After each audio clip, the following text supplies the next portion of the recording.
ঢালিউডের সেই নায়ক, যিনি নেটিজেনদের কাছে মিমের রাজা হিসেবে পরিচিত, সেই জায়েদ খান এবার সোশ্যাল মিডিয়ায় ঝড় তুলেছেন একেবারে নতুন লুকে। নিউ ইয়র্কের রাস্তায় শ্রমিকের পোশাকে তার ছবি ভাইরাল হতেই প্রশ্ন উঠেছে, এটা কি সেই পুরনো জায়েদ নাকি নতুন কোনো ভার্সন?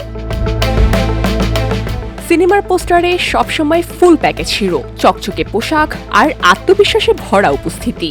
এই হিরোগিরির ভেতরে অভিনয় যেন সবসময় লুকিয়েই থাকত।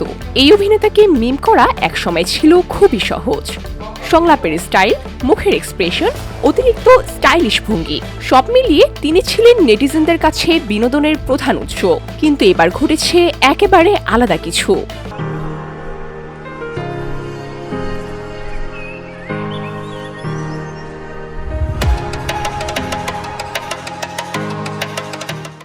ভাইরাল হওয়া একটি ছবিতে দেখা যাচ্ছে জায়েদের মাথায় হেলমেট, পরনে সাধারণ শ্রমিকের পোশাক, একেবারে খেটে খাওয়া মানুষের লুক। প্রথমে অনেকেই অবাক হয়ে ভাবলেন এটা কি সত্যিই জায়েদ খান। পরে জানা গেল এটি আমেরিকান ড্রিম নামে একটি স্বল্পদৈর্ঘ্য চলচ্চিত্রের একটি দৃশ্য, যা পরিচালনা করেছেন সঙ্গীত শিল্পী জঙ্ক কবির।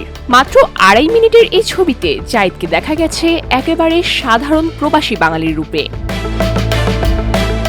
সবচেয়ে মজার বিষয় হলো, যে অভিনেতাকে এতদিন ট্রলের ঝড় সামলাতে হয়েছিল, এবার সেই একই মানুষের প্রশংসায় পঞ্চমুখ নেটিজেনরা। একজন ব্যবহারকারী লিখেছেন, এতদিন মনে হতো উনি অভিনয়ের চেষ্টা করছেন, এবার মনে হলো সত্যি অভিনয় করছেন। জায়েদ খান নিজেও আপ্লুত। তিনি জানিয়েছেন, সারা বিশ্বের বাঙালিরা তার নতুন লুক ও অভিনয়কে ইতিবাচক প্রতিক্রিয়া জানাচ্ছে।